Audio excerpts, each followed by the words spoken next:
Bonjour à tous, une fois de plus on se retrouve dans le studio des experts, on va passer l'actualité de la semaine au crible avec des experts, des invités politiques, on va parler de pacte, de climat, de pouvoir d'achat et de nouvelles majorités communales. Alors nos experts sont tout d'abord Marianne Sluszny, philosophe et auteur, bonjour. Bonjour. Mathieu Ladevez, journaliste chef de la DH Bruxelles, bonjour. Bonjour. Pauline Deglume, journaliste à la Capitale, bonjour. Bonjour Jean-Jacques. Et Mehmet Koksal, journaliste, bonjour. Bonjour Jean-Jacques. Alors c'est simple, d'un côté Charles Michel ira à Marrakech sans doute lundi, soutenir le pacte des migrations au nom de la Belgique, et de l'autre, la NVA attendra peut-être quelques jours avant de quitter le gouvernement quand le pacte sera définitivement adopté aux Nations Unies.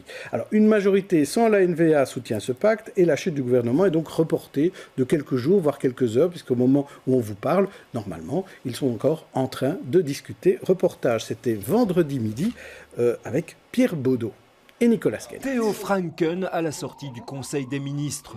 Malgré le vote du Parlement demandant au gouvernement d'approuver le pacte sur les migrations, la NVA reste sur ses positions. Ce pacte, ça c'est vraiment une chose négative et je pense qu'on ne peut pas signer, on ne peut pas être dans ce pacte. Alors ça c'est le point de vue, parce que c'est le fond, ce sont les fondamentaux, c'est le fond des choses quand on parle de la migration, la politique migratoire pour le futur, pour l'Union européenne. Nous avons eu beaucoup de problèmes. Nous sommes un continent sans frontières et ça doit arrêter. Alors que fera Charles Michel? Le partenaire CDNV au gouvernement ne contourne pas la question. Il va parler au nom du peuple belge, je crois, et il va sans doute respecter la Constitution. Et nous sommes un des pays fondateurs de l'ONU, donc je crois qu'au niveau des droits de l'homme, nous avons une réputation à défendre. En tout cas, pour les libéraux néerlandophones ou francophones, la volonté est d'avancer. Nous sommes positionnés très clairement en soutien de ce pacte. Je pense que le Parlement était très clair hier, je pense que le Premier ministre s'est exprimé aussi. Je pense que ce qui est important maintenant, c'est d'avancer et d'arrêter le fait qu'il y ait des opinions différentes. Et donc j'espère qu'on peut avoir de la clarté aujourd'hui. La clarté, elle viendra peut-être ce week-end du Conseil des ministres spécial demandé par la NVA concernant le pacte des migrations de l'ONU. Alors Marianne Sluszny, on se demande, est-ce que tout ça vaut-il la peine? Tout ce qui s'est passé, est-ce que ça vaut vraiment une crise gouvernementale? On a quand même l'impression que c'est beaucoup de tintouin pour rien. Alors primo, j'ai quand même envie de dire que la NVA, évidemment, monte l'affaire en épingle pour faire croire aux gens, et on sait que par ailleurs la révolte gronde d'autre part, que des hordes de migrants vont pouvoir accéder à nos petites sucettes grâce à ce pacte et venir prendre tous les bienfaits que cette civilisation occidentale nous donne avec beaucoup trop de parcimonie. Donc ça c'est une chose. Mais surtout c'est beaucoup de tintouin pour rien parce que on le sait, ce pacte n'a rien de contraignant, les États restent souverains et quand on lit les 23 dispositions du pacte, et j'en ai pointé des 23 objectifs, j'en ai pointé 2 qui montrent bien que c'est quand même un peu, c'est une déclaration d'intention, mais c'est quand même un peu une coquille vide. Numéro 2, lutter contre les facteurs négatifs et les problèmes structurels qui poussent des personnes à quitter leur pays d'origine. Alors la question que je me demande, les problèmes structurels qui poussent les personnes à quitter leur pays d'origine, est-ce qu'on va remettre en question la manière dont s'articule ce qu'on appelle le dialogue Nord-Sud, le rôle du FMI, le rôle de la Banque mondiale, de la finance internationale? Tout ça me paraît un peu hypocrite. S'attaquer aux facteurs de vulnérabilité liés aux migrations et les réduire. Est-ce qu'on va arrêter de vendre des armes à des pays qui créent des guerres et qui font que parce qu'il s'agit d'un pacte sur les migrations et pas sur les réfugiés. Donc ce sont de bonnes intentions. Ce sont des bonnes intentions, mais qui sont très vagues et à double fond. Et je voudrais quand même encore dire quelque chose, c'est que par rapport, c'est beaucoup plus soft que la Déclaration universelle des droits de l'homme de 1948, où, si je relève l'article 6, chacun a le droit à la reconnaissance en tout lieu de sa personnalité juridique. Article 13, deuxio, toute personne a le droit de quitter tout pays, y compris le sien, et de revenir dans son pays. Et article 15, deuxième, nul ne peut être arbitrairement privé de sa nationalité, ni du droit de changer de nationalité. Alors, après ce cours de droit constitutionnel et politique internationale, Mathieu Ladevez, votre avis ? Moi, je pense que on est dans une séquence de positionnement politique claire et nette dans le cadre de la future campagne, même si on est déjà un peu dedans, des législatives du mois de mai prochain. Donc voilà, chacun se positionne. Le MR, en faisant en sorte de résister à son partenaire de majorité, dit regardez, moi je sais résister, je suis pas le toutou de Bardo Wever. Et la NVA va aller chercher les voix du Vlaams Belang qu'ils ont un peu perdues, ou en tout cas qu'ils veulent les récupérer pour la campagne. Donc c'est assez clair. Je pense que ça ne mérite pas une crise institutionnelle, ça c'est certain. Sur les articles dont vous parliez tout à l'heure, c'est l'article 22 surtout qui pose problème à la NVA sur l'accueil et le droit à apporter une sécurité sociale, en tout cas un soutien social financier aux réfugiés, aux migrants et non pas les réfugiés, qui posait problème à la NVA. Bon, voilà, on connaît le discours de la NVA, il ne change pas depuis le début. Moi, ce qui m'a surtout choqué dans ce dossier-là, c'est la campagne que la NVA a publiée sur le web le temps d'une après-midi, qui est absolument scandaleuse et qui positionne bien la NVA comme un parti xénophobe. Voilà. Pauline de Glume.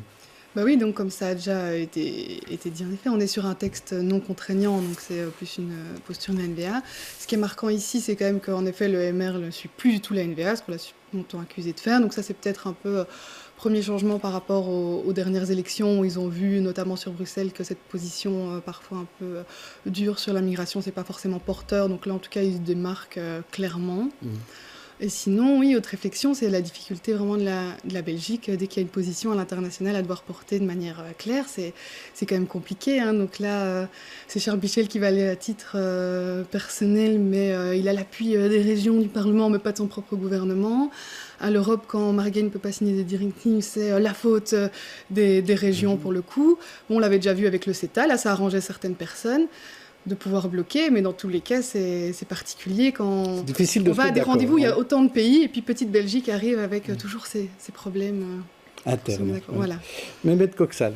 Oui, Jean-Jacques, sur le pacte, je partage l'avis de Marianne sur le contenu peu polémique en fait du contenu. Et c'est pas difficile, les téléspectateurs peuvent lire les 40 pages, les 23 objectifs et les 10 ambitions qui sont... C'est vraiment des lieux communs. Mais ce qui devrait en fait plutôt avoir les faveurs de la droite, des partis de droite, c'est plutôt qu'on parle d'un pacte mondial pour des migrations sûres, ordonnées et régulières. Et donc, c'est dont se plaignent tout le temps les personnes de droite, c'est que l'immigration illégale n'est pas régulière, n'est pas ordonnée, manque de sécurité. Donc, ce pacte essaie justement de donner des cadres pour comment faire pour venir en Europe, pour travailler, pour s'intégrer, etc. Donc, image positive une autre image, c'est un peu une immigration un peu à l'américaine, sur le mérite et tout qui est proposée. Donc, je crois que c'est un faux prétexte, mais sur la crise politique en Belgique, je vais vous donner mon opinion personnelle, mais peut-être qui n'est pas... personnel. À titre personnel, donc je n'engage pas les régions. Mais c'est surtout pour dire que les élections communales ont été un tournant pour la mise en place d'un théâtre au niveau national, pour faire chuter, s'il le faut, le gouvernement. Parce que je crois que la NVA a bien compris que si on ne bouge pas les choses, ils vont vers la catastrophe électorale en mai prochain, parce qu'ils ont perdu les élections en Flandre, au profit du Vlaams Belang, bien entendu. Et donc, il faut qu'ils fassent quelque chose. Et qu'est-ce qui a marché, rappelons-nous, précédemment, c'est la polarisation de la politique en Belgique. Le fait que quand la NVA a marqué les esprits, c'était voter la NVA pour ne pas avoir le PS contre les francophones, etc. Donc il faut une polarisation forte. Pour là, ils l'ont trouvé alors. Et là, je crois qu'ils ont trouvé la porte d'entrée pour faire ça, mais évidemment avec des virages dégueulasses, comme l'a signalé Mathieu, avec des accents xénophobes clairs et nets qui sont condamnables pour un parti qui se veut démocrate. On va voir ce qu'en pensent nos deux invités politiques. Il négociera en 2014 à la hauteur de la table, à la hauteur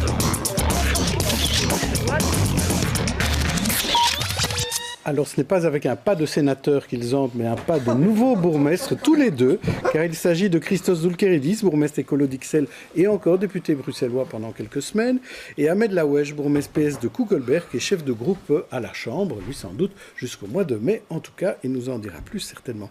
Alors, je vais vous proposer de voir ce dessin de Vado qui est paru dans l'Écho cette semaine, où on voit Bart de Wever un peu pris par son rôle de marionnettiste lui-même et un Charles Michel qui essaye de s'enfuir.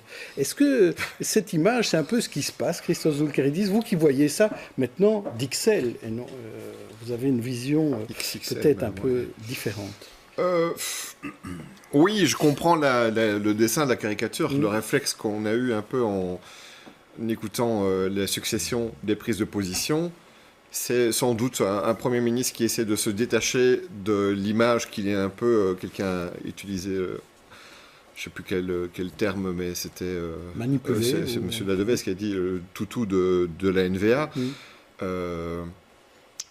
C'est un peu l'image que l'on a depuis le début de la législature, en fait. C'est que le MR n'a pas grand-chose à dire dans la plupart des décisions et que la suspicion que le Premier ministre se trouve plutôt à Anvers plutôt qu'à la rue de la Loi, elle est là. Et comme on s'approche des élections et que les résultats pour les deux partis n'ont pas été fameux, chacun essaie de reprendre un peu, de montrer qui est le chef. Et de l'autre côté, la NVA utilise un ressort qui malheureusement semble fonctionner, ou en tout cas il croit qu'il continue à fonctionner, ce qui est un peu une honte, de taper un peu sur les plus faibles d'entre nous, les migrants, les réfugiés, en se disant qu'il va se refaire une santé par rapport à ça. Pour moi, c'est pas tellement une surprise, la NVA. La NVA, on a cette suspicion que c'est un parti qui défend, ou en tout cas prône des thèses qui ne sont, à mon sens, pas acceptables sur la façon dont on doit vivre ensemble dans un pays, sur la façon dont on doit prendre ses responsabilités par rapport à des crises internationales qui nous touchent. Donc, pour moi, c'est pas tellement une surprise. La surprise, c'est qu'on est à quelques mois des élections. On a deux partis qui sont fragilisés par les élections communales et qui essaient de se refaire un peu une santé sur le dos d'une crise, à mon avis, dont on peut absolument se passer. Alors, Ahmed Laoueche, vous avez vécu cette crise de près au Parlement pendant toute la semaine, enfin surtout jeudi évidemment, et mercredi lors de la Commission des Relations Extérieures. Est-ce que maintenant vous vous dites tout ça est une comédie, ils ont tout prévu, MR-NVA, tout était cousu de fil blanc Il y a une chose qui est claire, c'est que le Premier ministre a essayé de gagner du temps en utilisant, en instrumentalisant, je dirais même en manipulant le Parlement. Ça, nous l'avions vu, nous, dès le départ. C'est la raison pour laquelle, d'ailleurs, nous n'étions pas dupes et nous avons souhaité ne pas nous embarquer trop rapidement dans une espèce de, je dirais, d'approche consensuelle, mais qui, finalement, aboutissait à faire de nous la béquille du gouvernement Michel qui est en crise. Donc, on a fait un choix complètement différent d'autres partis de l'opposition, choix respectable par ailleurs, mais qui était de dire, n'allons pas trop vite. On va d'abord demander au Premier ministre de venir s'expliquer pour prendre des engagements clairs. Bon. C'est la raison pour laquelle on s'était dans un premier temps gardé de rentrer dans le schéma voulu par la majorité. Donc pour être plus clair pour les gens, il y a un pacte sur la migration de l'ONU qui est très important, qui pour la première fois met sur papier, mais un papier qui est un pacte international, donc qui n'est pas rien, même s'il n'est pas contraignant, et qui fixe un certain nombre de principes, qui procèdent des droits de l'homme. C'est-à-dire que les migrants, les réfugiés sont des êtres humains, il faut plus de coopération internationale. On en a lu quelques articles on n'enferme pas les enfants. Bref, quelque chose de bien. Bon, on va dans le bon sens. Et puis, tout d'un coup, on a Charles Michel qui revient sur un engagement pris à la Tribune Nations Unies. À la Tribune Nations Unies... C'est pas lui qui revient sur l'engagement, c'est Théo Franken. La séquence est très différente, très différente. Charles Michel va à la Tribune Nations Unies et dit je signerai ce pacte. Et puis on a la NVA qui dit pas du tout, on n'est pas d'accord. Et Charles Michel vient au Parlement dit oui, mais vous savez, un pacte ça s'interprète toujours et on peut regarder ce qu'on peut faire. Ça ne va pas évidemment. Et alors à ce moment-là, comme ça coince, il dit je m'en remets au Parlement. Le Parlement prend ses responsabilités, dépose des textes, et puis finalement ces textes vont un peu trop loin. Bon. Et là, il se dit, tiens, je vais quand même demander à ceux qui ont déposé les textes, qui disent qu'il faut effectivement signer ce pacte, de faire un effort pour un peu l'amoindrir. Et c'est là où, évidemment, nous, on n'accepte pas de jouer dans cette pièce-là, parce qu'on considère que ce pacte, qui n'est pas contraignant, mais qui est important, doit être signé, approuvé comme tel. D'accord, mais au bout du compte, vous avez renvoyé la patate chaude, et je parle de tous les partis qui ont voté, vous avez renvoyé la patate chaude au gouvernement lui-même. Alors, c'est finalement la fin de la séquence, c'est-à-dire que finalement est arrivé ce que nous avions prévu dès le départ, c'est que le Premier ministre, quand il est venu hier à la tribune du Parlement, qu'est-ce qu'il a raconté? Il a dit, eh bien, vu les circonstances, je m'engagerai à titre personnel. Ben, on lui a dit, mais on n'a pas besoin d'un Premier ministre à titre personnel, on a besoin d'un Premier ministre tout court, un vrai chef de gouvernement qui va l'engager le pays. Et à ce moment-là, ben, j'ai demandé, moi, une suspension de séance, on a obtenu une suspension de séance, on s'est revu entre partis de l'opposition démocratique, bien entendu, pour dire, bien, maintenant, ça suffit, on va faire un vrai texte, avec un amendement, c'est comme ça que ça s'appelle techniquement, qui dit clairement que maintenant, le Premier ministre doit aller approuver le pacte de l'ONU. Ça suffit de jouer avec les pieds du Parlement. Donc, en effet, vous avez raison, la conclusion, c'est que maintenant, on renvoie le dossier au gouvernement et c'est à Charles Michel de prendre ses responsabilités. Il y a juste un point sur lequel vous utilisiez la formule « le Parlement a renvoyé la patate chaude au gouvernement ». Ça pourrait donner l'impression qu'il a essayé de se débarrasser d'un problème où il aurait pu être compétent. Non. En l'occurrence, c'est le gouvernement qui doit représenter la Belgique à Marrakech. Donc, on a essayé d'utiliser le Parlement, mais le Parlement ne peut pas faire autre chose que d'envoyer à la responsabilité du gouvernement. Donc, ce n'est pas simplement pour se débarrasser d'un problème. C'est pour renvoyer au réel lieu de la responsabilité. Est-ce qu'aujourd'hui, on peut dire que Vlaams Belang et NVA, c'est chou vert et vert chou? Certains ont parlé de la NVB dans la presse flamande. Ahmed Laoueche, est-ce qu'on peut dire que c'est la même chose? Moi, depuis très longtemps, je dis qu'il y a dans le chef de la NVA de certains éléments radicaux de la NVA, clairement, des postures, des discours d'extrême droite. Je l'ai dit, je ne vais pas me dédire aujourd'hui. Et ce qui signe ce constat, c'est évidemment cette campagne, alors même qu'on était en train encore de débattre au Parlement, une campagne d'image ouvertement raciste et xénophobe. Bon, à partir de là, quand c'est le service de communication, donc l'état-major... C'était une erreur. Oui, l'état-major. Une erreur de communication. Oui, alors ça, effectivement, c'est un trapnigo, pour ceux qui croient ça, sont bien naïfs. Donc autrement dit, l'état-major qui lance une campagne comme celle-là, ça veut dire que clairement, je dirais, le discours d'extrême droite est installé au cœur de la NVA. Et vous, Christos Zoukleridis, vous êtes sur la même ligne là-dessus? Écoutez, on avait Franken qui était très clair sur la ligne en fait actuelle. On pouvait laisser le doute parfois à M.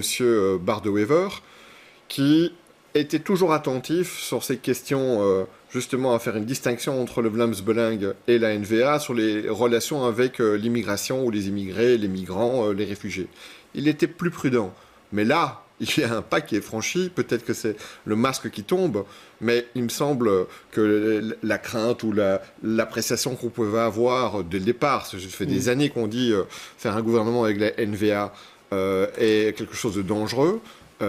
Finalement, là, les choses sont extrêmement claires, malheureusement, je dirais, malheureusement. Moi, je préférerais qu'il ne soit pas tombé aussi bas dans l'indignité ou dans le manque de dignité par rapport au travail qu'un parti démocratique doit pouvoir faire dans une démocratie. Alors, autre thème de la semaine, c'était l'après-manifestation Marche pour le climat. Grand succès de cette manifestation et prise de conscience presque générale, des messages favorables dans tous les sens. Il faut agir pour sauver la planète. Alors, ça commence aussi au simple niveau des citoyens, bien sûr, avec les jouets durables. C'était un peu avant la Saint-Nicolas. Regardez ce reportage d'Adeline Bouin et Yannick Van Ganswyk. Il reste 3 jours avant que Saint-Nicolas ne commence sa grande tournée.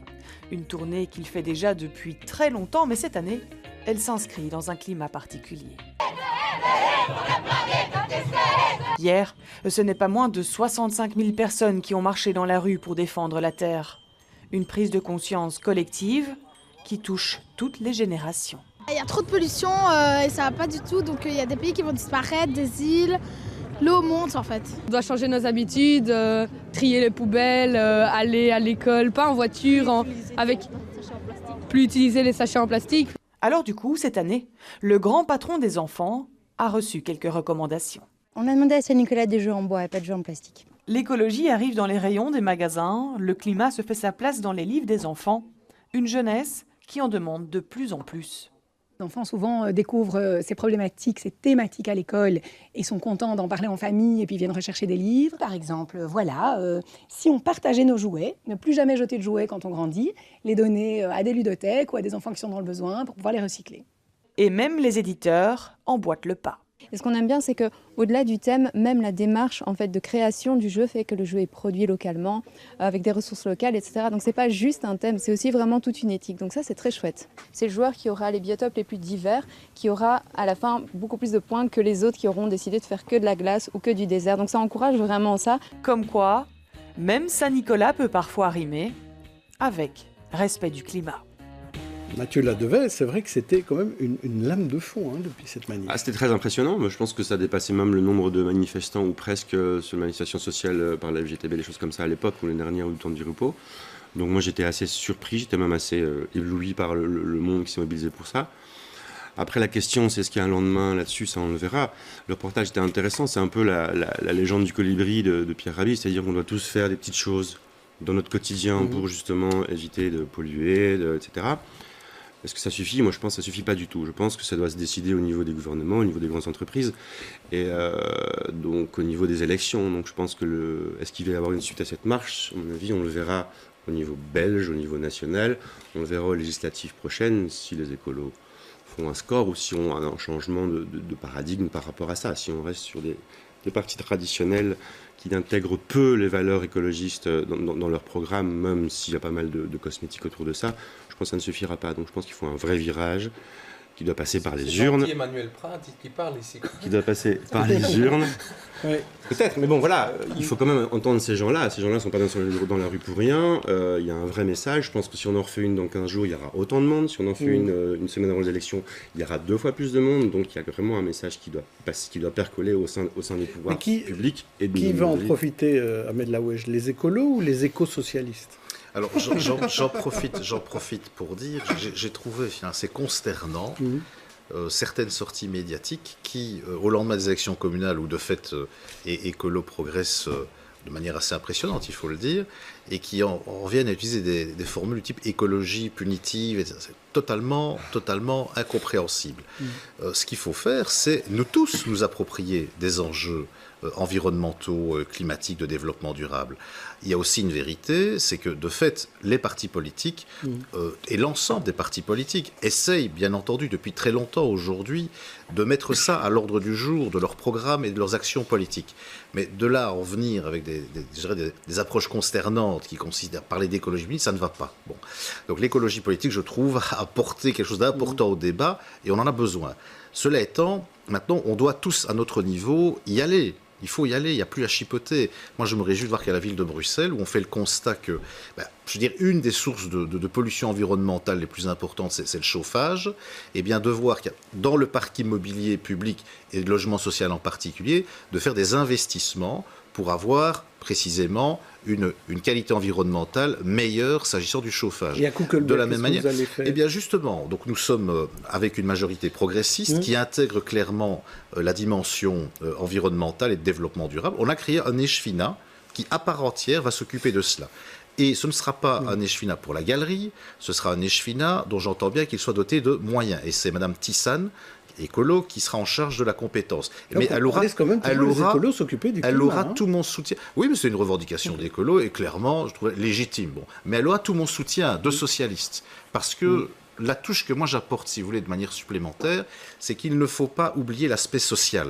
Voilà. Ça veut dire que pour faire des économies d'énergie, il faut de l'investissement, notamment dans les ménages. Moi, j'y suis très sensible et je souhaite que tout le monde puisse faire du développement durable, en ce compris les ménages les plus précarisés. Et ça, c'est ma touche de socialiste. Alors, Christos Doulkeridis, est-ce que ça veut dire que dans les 6 ans à venir, à peu près dans toutes les communes bruxelloises où il y a des écologistes maintenant, toutes les communes vont devenir vertes ? Ça va être la victoire complète de la durabilité ? Oh, je l'espère. Cela dit, moi, ce qui me rassure le plus, c'est la marche. C'est-à-dire que c'est la marche et les résultats des élections.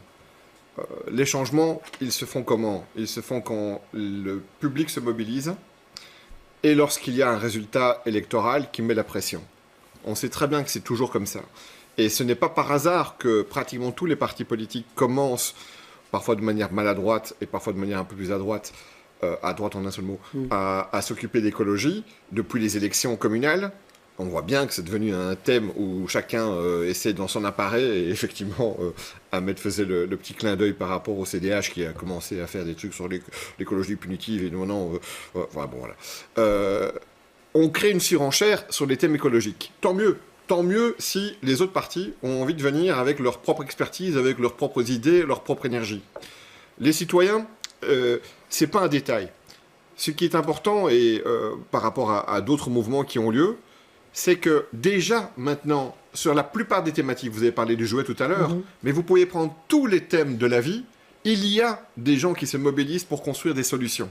Et ce qui est essentiel par rapport à ce que vous disiez sur la région bruxelloise, comment est-ce qu'elle va évoluer avec les 14 communes où on est en majorité, c'est surtout si on parvient dans chacune de ces communes, c'est ce que j'essaierai de faire à Ixelles, évidemment, c'est à mobiliser ces énergies qui sont sur le terrain et qui sont déjà détentrices de solutions innovantes pour pouvoir se déplacer autrement, se chauffer autrement, être solidaire autrement et tout ça. C'est booster ces initiatives, c'est ça? Absolument. Et on doit être finalement des facilitateurs et effectivement être des amplificateurs de ce type d'énergie. Sur le côté social, si vous permettez, parce que évidemment ça me...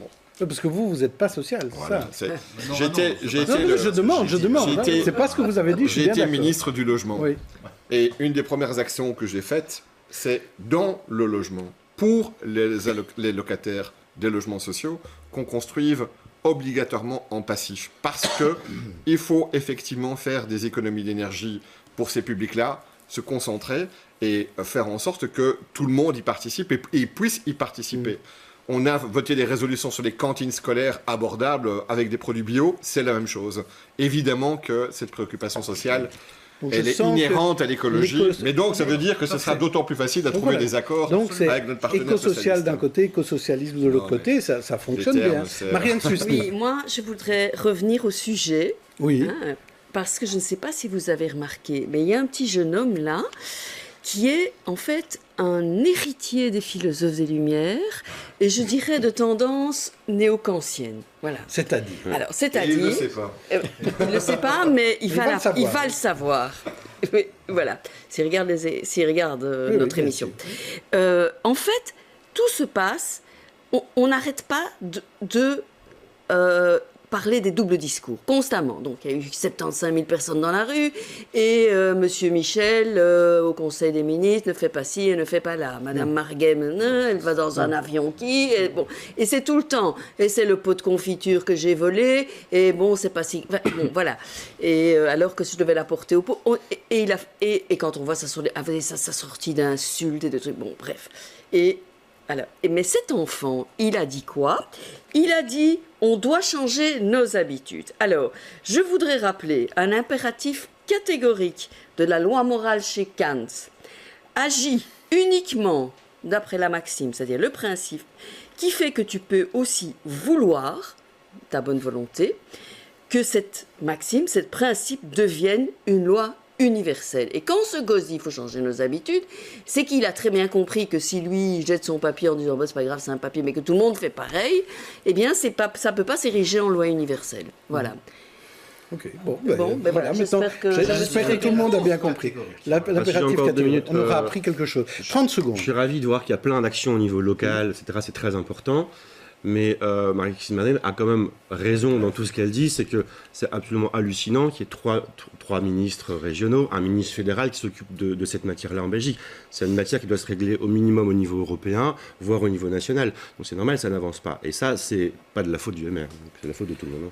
Très rapidement là-dessus, est-ce que vous êtes d'accord qu'il faudrait changer cette structure? On a eu un débat avec Mme Marguem hier vers 22h en séance plénière, et on lui a dit, mais qu'avez-vous été raconté au dernier Conseil européen concerné à ces enjeux, où elle était en retrait par rapport aux objectifs qui pourtant avaient été définis au niveau belge.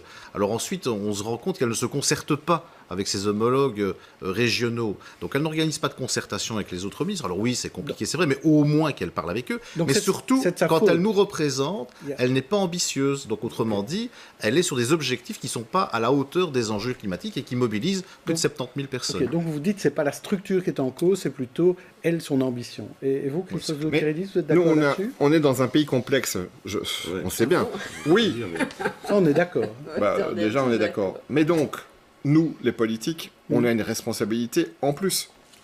C'est qu'on doit être capable, absolument, de pouvoir se rassembler et de dégager des accords. Ça fait partie de nos compétences essentielles.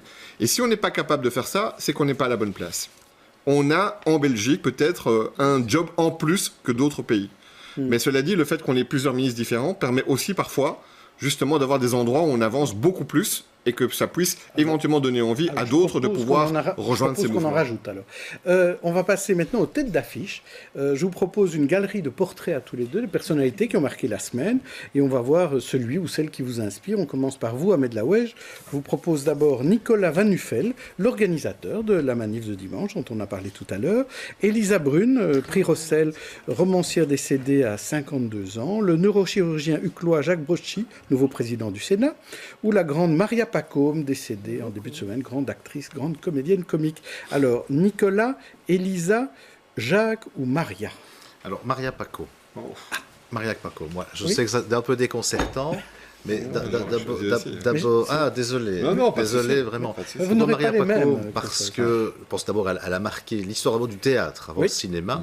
Mais alors, au cinéma, eh bien, j'imagine que je fais partie de cette génération qui a été marquée par certaines scènes cultes. Alors évidemment, il y a le gazou-gazou que tout le monde connaît, mais il y a surtout Satira dans la crise, où, comme femme, elle se réaffirme après avoir consacré sa vie à éduquer ses enfants, à s'occuper des problèmes de ses enfants, et en disant finalement maintenant je vais m'occuper un peu de moi et de mes sentiments. Elle dit d'autres choses, mais je ne vais pas le dire aujourd'hui. Oui, je ne vais pas le dire aujourd'hui, c'est un peu plus cru. Ceux qui ne connaissent pas cette vidéo, allez la revoir, ça vaut effectivement la peine. Oui, absolument. Je l'ai même posté sur les réseaux sociaux, ça m'a marqué. Voilà. Je ne savais pas, je n'avais pas remarqué. Actrice, je ne savais pas que vous étiez un grand fan de Maria Pacôme, je suis content de l'apprendre. Alors vous, Christos Doulkeridis, il y en a 4 autres qui ont marqué la semaine. Tout d'abord, le milliardaire Carolo Albert Frère, décédé cette semaine, Adeline Dieudonné, romancière prix Rossel 2018, Ada Hagerberg, la footballeuse norvégienne Ballon d'Or féminin, ou encore l'ancien président américain George Bush Senior, disparu le week-end dernier. Alors qui choisissez-vous, Albert, Adeline, Ada ou George? Je ne vais pas prendre George.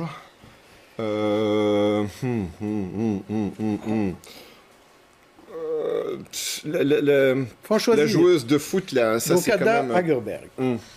J'aurais des trucs à dire sur Albert Frère, mais enfin bon.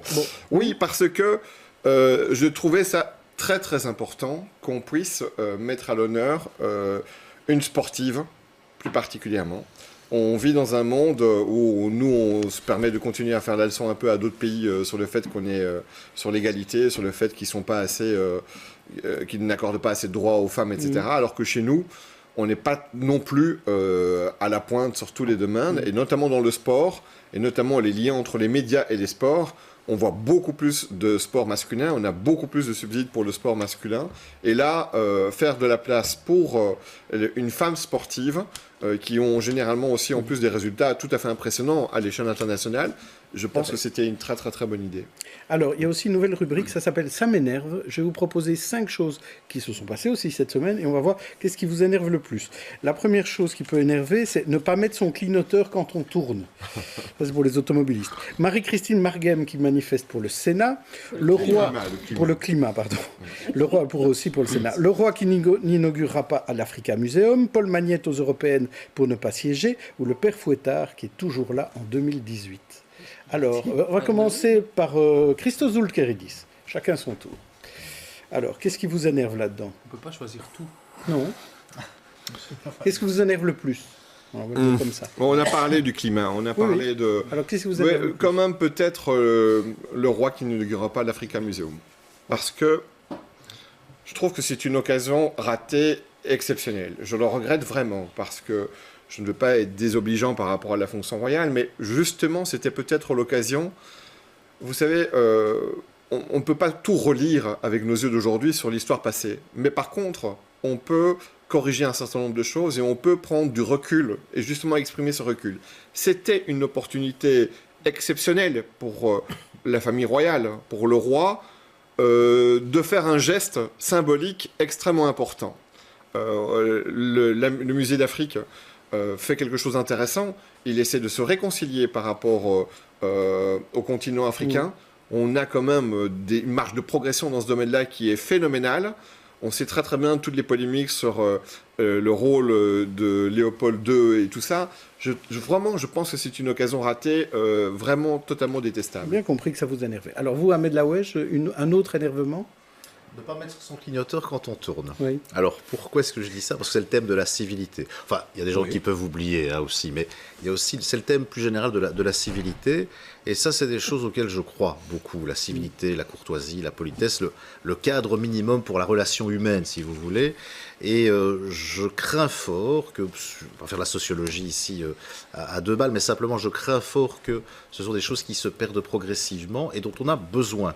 Alors je rassure tout de suite, je ne vais pas utiliser le mot bienveillance, je vais laisser ça à d'autres, mais je crois vraiment qu'on a besoin de pouvoir, dans la socialisation, dans les relations interpersonnelles, remettre de la civilité. Ça me paraît vraiment un élément important pour, pas dire le vivre ensemble, à nouveau les formules bateau, mais simplement pour faire en sorte qu'on puisse évoluer dans une cité comme la nôtre, qui est une grande cité, une belle cité, avec harmonie et cohésion sociale. Et en fait, ce problème de clignoteur, c'était dans une enquête de Turing où on demandait aux automobilistes qu'est-ce qui vous énerve le plus. Et c'est ça qui arrivait en numéro 1. Alors, on a mis en place des nouveaux conseils communaux ces derniers jours, depuis la semaine dernière, enfin depuis le week-end dernier, parfois dans la bonne humeur, parfois aussi dans la tension, voire même dans l'imbroglio juridique. Ça, c'était à Forêt. C'était mardi soir, Sabine Ringelem et Lionel Calouart. 19h30 hier soir, la salle des mariages de la commune de Forêt est archi-comble. Et dès le début, l'atmosphère est électrique. Avant même d'avoir été élu, vous avez déjà trahi votre premier engagement. Les Forestois peuvent d'ores et déjà craindre qu'aucun de vos engagements futurs ne soit tenu. Les voilà avertis. Trahison, le mot est lâché. À peine les prestations de serment terminées et avant même l'élection des échevins du nouveau collège.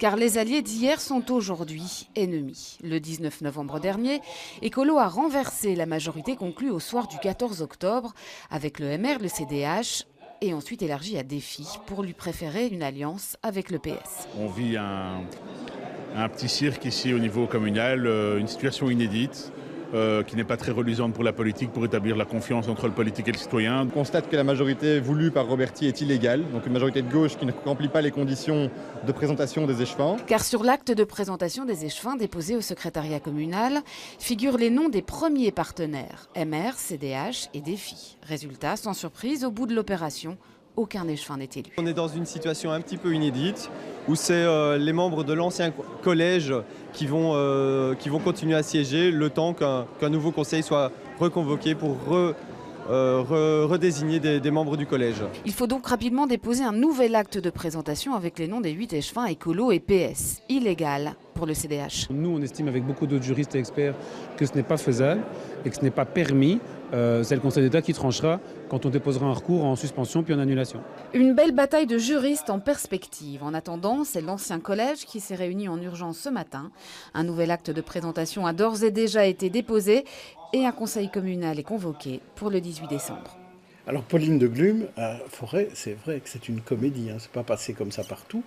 Forêt, on ne voit pas comment ils vont s'en sortir. Là. Non, et à la fois ça s'est relativement bien passé finalement le soir même, je trouve, parce que comme... Ils se sont pas battus. Voilà, comme monsieur, là j'en profite pour rappeler qu'à Kuckelberg, il y en a qui ont refusé de serrer les... On va en parler, qui ont refusé de serrer les mains, tout ça au bourgmestre, alors je peux comprendre qu'il y avait une frustration de se retrouver quand on est parfois premier parti dans l'opposition. Ici, on remarque que tant par MR, CNDH, des filles, tout le monde a été... très correct le soir même, alors que c'est vrai qu'ils se retrouvent dans une situation complètement inédite et on ne sait pas quoi faire. Et donc ils ont consulté différents avocats qui jusqu'ici on ne dit juste pas dans la loi une fois qu'est-ce qu'il est censé se passer prévu, une fois. Non, c'est vraiment juste pas prévu. Donc c'est vrai que là il y aurait peut-être eu de quoi être sacrément mauvaise humeur à Forêt, mais tout le monde est resté assez correct. Alors Christophe Zoukouridis, dans le même cas, qu'est-ce que vous auriez fait? Vous auriez fait comme Stéphane Roberti? Vous auriez changé de majorité? Moi, j'aurais fait une bonne majorité dès le départ. C'est ça le problème.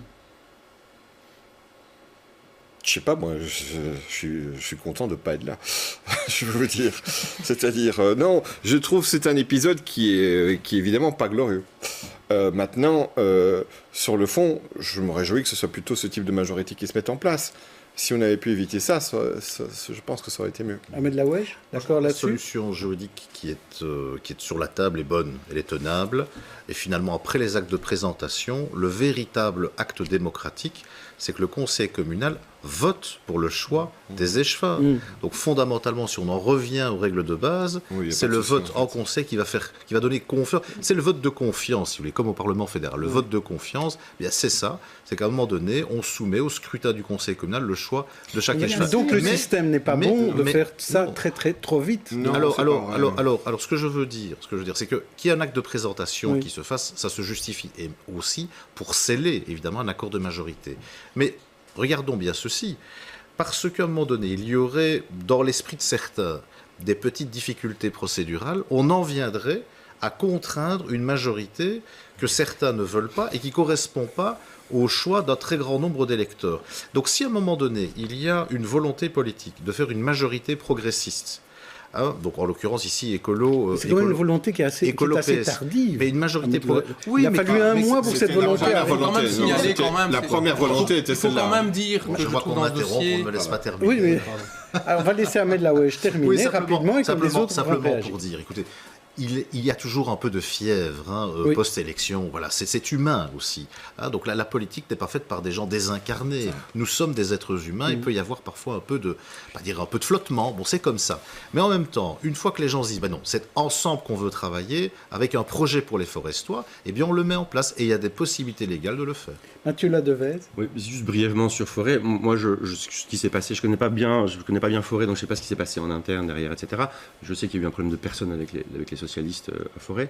Mais moi, le signal que je vois avec le retour en situation à Forêt, c'est que PS, Écolo et éventuellement Défi dans d'autres communes se profilent pour travailler ensemble au régional, tout simplement. Parce que, à mon avis, ça vient... C'est ça le message, vous voulez dire. Pour moi, le message subliminal, il est là. Vous n'allez sûrement pas confirmer, vous allez sûrement me dire que je fabule peut-être, mais j'ai l'impression que c'est un peu comme ça que ça se passe. C'est essayer d'aller justement avoir une vraie cohésion de cet axe politique-là pour les régionales en phase avec les communes. Et quand vous dites j'assume, c'est quoi? C'est ça qui est en place? Non, pas du tout. J'assume que ça puisse être une volonté... Non, parce que je ne suis pas dans une place aujourd'hui où je joue un rôle actif dans la configuration des prochaines élections. Je ne suis pas là-dedans, je suis bourgmestre d'Ixelles et je m'occupe que d'Ixelles. Mais personnellement, j'assume que ce type de majorité puisse être projeté et qu'on puisse les construire. Ce sont des majorités autour de valeurs et de consensus qui me paraissent cohérentes. C'est ça que je veux dire.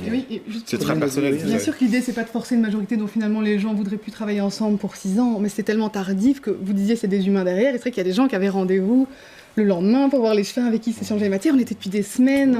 Il y a des gens qui avaient démissionné de leur boulot pour devenir échevin. Totalement. Au MR de Forêt, des gens avaient donné leur démission la veille. Donc on est justement dans de l'humain où là, ça a été assez trash. Je n'en disconviens pas, mais il s'agit d'envisager les 6 prochaines années.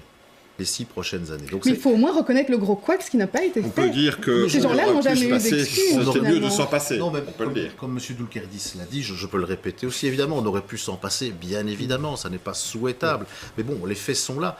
Et en même temps, pour s'engager sur 6 ans, ça vaut quand même la peine, à un moment donné, d'y réfléchir à 2 fois, de savoir si on se sent à l'aise avec un partenaire qui a des visions de la gestion de forêt complètement différentes de celles que l'on a. Pourquoi en pleine nuit, c'est les désaccords permis. On va pas revenir là-dessus. Je répète, j'assume le facteur humain, il ne faut pas le négliger, il existe et on n'est pas des êtres désincarnés. Justement, on va voir un peu le facteur humain pour vos installations, quelques images de l'installation de Christophe Doulkerdis à Ixelles avec Dominique Defourny qui a voulu finalement parler de fair play quand elle parle. C'est l'ancienne bourgmestre, on l'écoute. À mon sens, il faut être fair play, ici également. On applaudit même des personnes qui ont pris notre place parce que c'est ainsi, les élections ont été faites et les accords ensuite. Et donc, à mon sens, comme dans une équipe de sport, l'équipe a joué, elle a perdu, mais en attendant, il faut rester fair play, il faut féliciter son adversaire et même l'encourager. Alors un peu moins fair play cette fois-ci à Kuckelberg, c'était chaud avec la sortie de Lucas Ducarme, bon sang ne saurait mentir, on écoute ce dirigeant MR qui n'a pas digéré d'avoir perdu le Mayorat. Je crois que ceci est un simulacre d'installation, monsieur Laoueche, parce que nous sommes persuadés qu'au-delà du fait que vous êtes un bourgmestre de 2e choix, vous ne faites pas de notre commune votre premier choix. Dès que vous pourrez, dans un autre niveau de pouvoir, vous partirez. Vous ne serez pas le bourgmestre effectif de Kuckelberg pendant 6 ans. Nous le savons. Alors, est-ce que vous serez le bourgmestre effectif de Kuckelberg pendant 6 ans? Mais donc, nous avons les élections en 2019. Alors, on me prête déjà un destin, alors je ne sais pas. Ce qui est flatteur, effectivement, hein, tant mieux, je ne vais pas m'en plaindre. Mais moi, ça fait 12 ans que je fais de l'opposition à Kuckelberg. 12 ans. 12 ans de conseiller communal de l'opposition. C'est très ingrat. Hein. C'est passionnant, mais c'est ingrat. Parce que régulièrement, vous faites des propositions, hop, on vous les évacue. Par ailleurs, ça fait 18 ans que je milite à Kuckelberg. On m'a demandé, c'est pas un secret, c'est dans la presse, de déménager. Alors on me voyait tantôt à Jette, tantôt à Schaerbeek, tantôt à Molenbeek, etc. Je suis resté fidèle à Kuckelberg. Je n'ai pas tourné le dos à la commune. J'ai toujours considéré qu'il y avait une équipe qui était prête à prendre ses responsabilités. Et au moment où on y arrive, on a des déclarations comme celle-là qui n'ont ni queue ni tête. Donc je crois que... Alors, je ne vais pas aller dans le bac à sable. Hein. Je vais pas aller dans le bac à sable de l'intervenant. Moi, ce que je vois, c'est qu'on a aujourd'hui une belle équipe, avec un bon collège, avec beaucoup de compétences, un collège qui est féminisé, qui est rajeuni, tout ça c'est important. On tourne la page et on avance. Absolument, je ne vais pas m'attarder là-dessus. J'ai quand même une question concernant un peu finalement Lucas Ducarme. Vous n'avez pas répondu à la question. Vous allez rester 6 ans bourgmestre ou pas? Ah mais écoutez, nous verrons ce qui se passera en mai 2019, mais en tout cas il y a une chose qui est certaine, c'est que je ne tournerai jamais le dos à Kuckelberg. C'est-à-dire je continuerai à travailler pour Kuckelberg, quoi qu'il en soit. Mon ambition est évidemment... Je vais répondre à sa place. Mon ambition est évidemment... Ça ne dépend pas de lui. C'est pas simplement d'être bourgmestre, c'est de faire en sorte que nous puissions continuer à nous occuper de cette commune le plus longtemps possible, de manière collégiale. Et si je suis bourgmestre de Kuckelberg pendant 6 ans et au-delà, tant mieux. Vous avez le droit de cumuler, vous. Oui, parce que c'est moins de 50 000 habitants. Voilà, alors, par contre, ce que je tiens à dire, si le message peut arriver à la population kuckelbergeoise, parce que par ailleurs, il y a eu quelques relents de poujadisme, disons les choses comme elles sont. D'ailleurs, c'est étonnant de l'entendre de la bouche du MR. C'est que mon mandat de bourgmestre, je l'exerce à titre gratuit, conformément au statut de mon parti. Voilà. Chacun a ses règles. Il n'y a pas pour le moment de règles qui s'imposent au niveau régional. Il y a un débat qui est en cours. Mais pour le moment, conformément au statut de mon parti, mon mandat de bourgmestre s'exercera à titre gratuit. Parce que vous êtes payé comme chef de groupe et que... Parce que je suis déjà député et que les statuts du parti ont décidé de faire en sorte qu'il n'y a qu'un seul traitement malgré 2 mandats. Vous vouliez réagir? Je voulais réagir parce que quand on est une femme ou un homme politique, on représente un peu la démocratie. On a déjà un contexte où l'image du politique est très fortement écornée. Elle est bousculée, il y a un discrédit qui est très important. L'attitude de M. Ducarme dans la commune de Kuckelberg est totalement honteuse. Elle est totalement honteuse. Elle est vraiment très choquante. Et je le dis d'autant plus facilement que quelqu'un d'un même parti, Mme Dufourny dans ma commune, a eu une attitude totalement digne par opposition. Et effectivement, le pouvoir, il ne nous appartient pas. Ce n'est pas un héritage. Ce n'est pas quelque chose qui est dû. Et la réaction de M. Ducarme, c'est comme si il y avait quelque chose de choquant à ce qu'un autre démocrate puisse occuper le pouvoir. Mais où est-ce qu'on va? Où est-ce qu'on est? C'est exceptionnel quand même.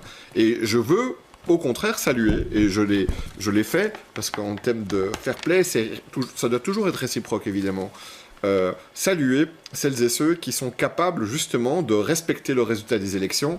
Moi je me suis déjà aussi retrouvé dans une situation où on perd des élections et on cède la place à d'autres, et à un moment donné c'est évidemment dur sur le plan personnel, mais il ne faut pas rire non plus. On est des privilégiés et on restera toujours des privilégiés, et par rapport à ça, notre dignité est de céder la place aux suivants en leur transférant tous les dossiers, en faisant en sorte qu'ils puissent faire leur travail à notre place finalement, à l'issue des élections, de la meilleure façon possible. J'avais 2 questions que nos partenaires Transparencia m'ont soufflé. Une concernant notamment le musée du chocolat, qui est dirigé par Lucas Ducarme justement à Kuckelberg. Il y aurait, paraît-il, une instruction judiciaire. Est-ce que c'est vrai, Ahmed Laoueche? Oui, effectivement, vous êtes bien informé. De fait, il y a un dossier judiciaire qui est ouvert. Je n'ai pas encore pris connaissance du dossier présent à la commune, puisque de fait, j'imagine qu'il y a un dossier. Je n'ai pas encore demandé à le voir, je le verrai bientôt. Mais oui, il y a une instruction judiciaire qui est ouverte sur un marché public. Est-ce qu'il est prévu un audit indépendant pour vérifier les comptes de cette Ça n'est pas exclu. Ça n'est pas exclu. Nous en déciderons en collège. Donc je ne vais pas m'avancer avant d'avoir consulté l'ensemble des membres du collège. Très bien. Merci pour la franchise là-dessus. Et vous, Christos Doulkeridis, il y a eu du flou dans les ASBL financés par les contrats de quartier, nous dit Transparencia. Est-ce qu'on pourra faire la transparence sur ces subsides, transparence qui avait toujours été refusée par l'Echfin de l'époque? l'époque, c'est-à-dire Caroline Désir. Est-ce que vous allez rendre public ces subsides aux ASBL dans le cadre des contrats de quartier? C'est une demande de transparence. Écoutez, je ne suis pas au courant de ces problèmes de transparence. C'est vrai qu'on est un peu submergé de plein de personnes qui viennent nous voir et qui nous disent comment est-ce que vous allez faire sur tel et tel dossier. Ça fait 3 jours que je suis bourgmestre. Donc vous allez examiner ça ? Je vais prendre un peu de temps pour pouvoir examiner un peu tous les dossiers. Et évidemment que chaque fois qu'on le pourra, et en fait je pense que c'est plutôt l'inverse, il faut être transparent. Il faut être transparent. Et, sauf s'il y a des raisons vraiment très très très motivables pour ne pas l'être, alors on l'expliquera pourquoi est-ce qu'on ne l'est pas. Mais la base de la décision doit être d'être le plus transparent possible. Alors je voulais quand même parler avec vous des Gilets jaunes et du pouvoir d'achat. Il nous reste que quelques minutes en tout cas là-dessus. On ne va pas revenir sur l'analyse du pouvoir d'achat. Ça a été fait dans le courant de la semaine où il y a des plus, il y a des moins, tout ça est discutable. Mais plutôt sur ce phénomène de Gilets jaunes en Belgique. Ahmed Laoueche là-dessus. Voilà, vous avez entièrement raison. Parce qu'on est aujourd'hui samedi, on enregistre l'émission le vendredi, donc on ne sait pas du tout comment cette journée de samedi va se passer. Donc on vous écoute. Il y a des urgences sociales, des urgences environnementales. Et qu'est-ce qu'on a? On a un gouvernement qui passe plus son temps, je parle du gouvernement Michel, qui passe plus son temps à régler ses problèmes qu'à s'occuper des problèmes des gens et à trouver des solutions pour rencontrer les problèmes des gens. C'est bien ça, la difficulté dans laquelle on est. Et quand on voit aussi au Parlement la désinvolture de Mme Marguem sur le thème de l'énergie, sur le thème du climat, on voit à quel point elle ne respecte pas les engagements qui sont pris au niveau international et qu'elle est chaque fois en retrait par rapport à cela, il y a de quoi s'inquiéter. Et sur le terrain du pouvoir d'achat, je m'excuse, mais le gouvernement Michel, ça a été une machine à précariser. L'augmentation de la TVA sur l'électricité, le saut d'index, les coupes dans les soins de santé, tout ça, ça alourdit évidemment, je dirais, la situation financière des ménages. Ça pèse lourdement sur le portefeuille des ménages. Et le résultat, il est là. Donc il y a une déchirure sociale aujourd'hui qui est en train de s'installer dans notre pays. Qu'est-ce que vous dites Mais ce que je dis aux Gilets jaunes, c'est qu'il va falloir trouver ensemble de quoi réparer cette déchirure sociale. Il va falloir en même temps pouvoir répondre aux grands enjeux environnementaux, climatiques, et en même temps redonner du revenu disponible réel aux gens pour faire en sorte de stopper, je dirais, cette descente vers de la précarité généralisée. généralisée. Il faut voter en mai, il faut voter autrement en mai, c'est ça? Alors, nous ne sommes pas encore tout à fait en campagne électorale, mais j'invite à chacun à bien réfléchir, à ne pas reconduire un gouvernement qui a fait du matraquage fiscal et qui a fait surtout de la précarisation sociale. Christophe Noulkeredi, c'est vous, qu'est-ce que vous avez à dire aux Gilets jaunes? Qu'à un moment donné, il faut passer au-delà de la colère. Alors la colère, elle peut s'exprimer. Et elle peut s'exprimer aussi de façon plus désorganisée que d'autres mouvements. On a vu, il y a plusieurs mouvements qui ont lieu en même temps, et tout le monde ne s'exprime pas de la même manière. On a parlé de la manif sur le climat. Ici, il y a les Gilets jaunes. Il y a parfois des syndicats qui s'expriment et tout ça. Mais à un moment donné, si on veut des résultats, il faut être capable de se structurer, de s'organiser, de pouvoir venir avec des revendications qui soient le plus claires possible. Parce que la difficulté, c'est qu'on risque de rester à beaucoup de niveaux. Je le dis d'autant plus à l'aise qu'on n'est ni au fédéral ni aux régions. Mais je regarde un peu ce qui se passe en France, je regarde ce qui se passe en Belgique. Si on veut que la colère se traduise par quelque chose de concret, il va falloir passer par l'étape de s'organiser pour pouvoir porter des revendications pour qu'elles puissent être portées et qu'elles puissent aboutir à quelque chose à un moment donné. En devenant un mouvement politique ou bien en comptant sur des mouvements existants? Les formes, c'est pas à nous de les définir. Il y a la voie politique, il y a la voie associative, il y a la voie syndicale, il y a plein de voies qui sont possibles. On ne va pas se substituer à ces personnes-là. Mais à un moment, c'est difficile de répondre juste à une colère. Il faut des revendications. Ahmed Laoueche, puis Mehmet Kossa. Ce qui se passe avec les Gilets jaunes, selon moi, c'est aussi le résultat du mépris qu'a eu le gouvernement Michel pour la concertation sociale. Sur toute une série de dossiers, je ne vais pas faire l'inventaire, mais enfin, les prépensions, les métiers pénibles, on peut continuer comme ça, ils se sont assis sur la concertation sociale. Or, la concertation sociale en Belgique, syndicats, patronat, avec l'arbitrage du gouvernement, c'est une façon de gérer les tensions sociales et d'éviter les tensions sociales. S'ils parlent de ça, parce qu'à l'agenda de la concertation sociale, il y a régulièrement les mesures qui touchent à ce qu'on appelle le pouvoir d'achat. Les Gilets jaunes ne disent pas ce qui nous manque, c'est une bonne concertation sociale. Non, ils disent juste on voudra avoir du pouvoir d'achat. C'est vraiment important. Mais si vous le traduisez politiquement, en une phrase, attention. C'est parce que la concertation sociale est aujourd'hui méprisée par le gouvernement Michel que les gens considèrent qu'il n'y a plus rien qui est fait pour eux. Voilà. C'est vrai que j'ai un doute là-dessus au niveau des différents témoignages qu'il y a. Donc on parle de précarisation sociale, mais quand on lit le témoignage des différents Gilets jaunes, il y en a qui laissent assez perplexes en fait. Il y avait par exemple, c'était dans la Libre Belgique, je pense, un certain Gary Ducrand, moi je ne connais pas, visiblement c'est un youtubeur, et lui expliquait que donc il a 2500 € par mois et que il peut pas aller en vacances en Espagne et donc il est condamné, je ne sais pas si c'était le terme, à aller à la mer du Nord. Et donc à partir de quand on s'estime qu'on devient précarisé? Quand on ne fait plus un voyage à l'autre bout du monde chaque année, donc ça devient difficile aussi dans cette question-là de savoir ceux auxquels on a droit. Oui, Mehmet Koksal pour... je voulais rebondir sur l'argumentation sur les Gilets jaunes en disant que c'est un peu surtout une défaite pour les corps intermédiaires, les syndicats, etc., qui n'arrivent plus à faire passer ce message. Et mon interpellation à Christophe Doulkeridis, c'est on a toujours cette dichotomie. Mais vraiment, le côté la fin du mois contre la fin du monde, donc les gens qui marchent pour le climat, c'est la fin du monde, les gilets jaunes, c'est la fin du mois qui n'arrivent pas à boucler. Comment articuler cette... Ce sera le sujet d'une émission 3 ou 4 heures, qui durera 3 ou 4 heures, on n'a pas le temps. Les coups de cœur à présent.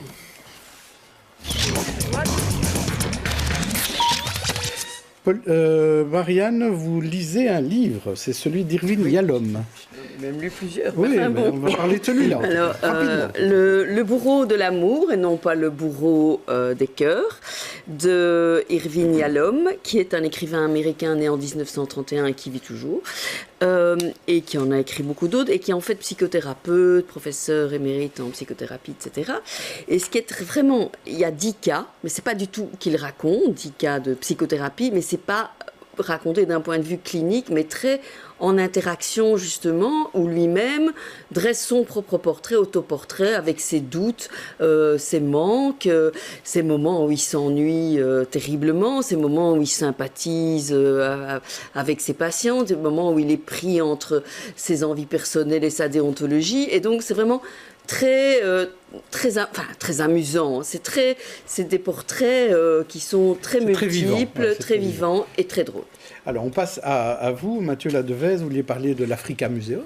Bah oui, Christophe en parlait tout à l'heure. Oui. Bon, il ouvre ce week-end. Oui. Moi, je l'avais vu avant les travaux. Je vous avoue que je vais y retourner pour voir ce que c'est maintenant. Je vais aussi y aller avec mes enfants. Moi aussi. Et j'ai vraiment envie de savoir comment ils traitent la question coloniale là-bas. Et je conseille aux gens d'y aller en ayant un peu de littérature sous le coude pour ne pas juste dire « Oh, le beau masque » ou « Oh, la belle sculpture ». Lisez tout. Voilà. Pauline, vous faites votre marché ce week-end. Oui, alors il y a un marché de Noël durable au Tanner. Donc voilà, on parlait de climat, on parlait de colibri. La période de Noël serait que ça peut donner envie de consommer, mais donc là aussi, une bonne occasion de voir comment le faire. Plutôt plaisir d'hiver, c'est ça? L'un n'exclut pas l'autre, mais... Alors, maintenant, Mehmet, vous vouliez prendre une nouvelle assurance. L'assurance Apocalypse. En fait, c'est un article très intéressant que je conseille à lire dans l'Écho, qui parle des riches, en fait, qui sont déjà à une étape suivante, à savoir l'apocalypse, donc la fin du monde. Donc eux, ils y sont déjà, les Gilets jaunes ont gagné, etc. Enfin, je ne sais pas qui a gagné, mais en tout cas, le monde a explosé. Et donc, eux construisent des maisons souterraines en Nouvelle-Zélande. Franchement, c'est super intéressant pour les gens qui sont intéressés par l'immobilier ou la fin du mois. Oui. Voilà. Merci à tous, invités chroniqueurs. Bon week-end. Lundi, je recevrai la ministre de l'Environnement. On parlera encore environnement. Céline Frémaux. Bon week-end.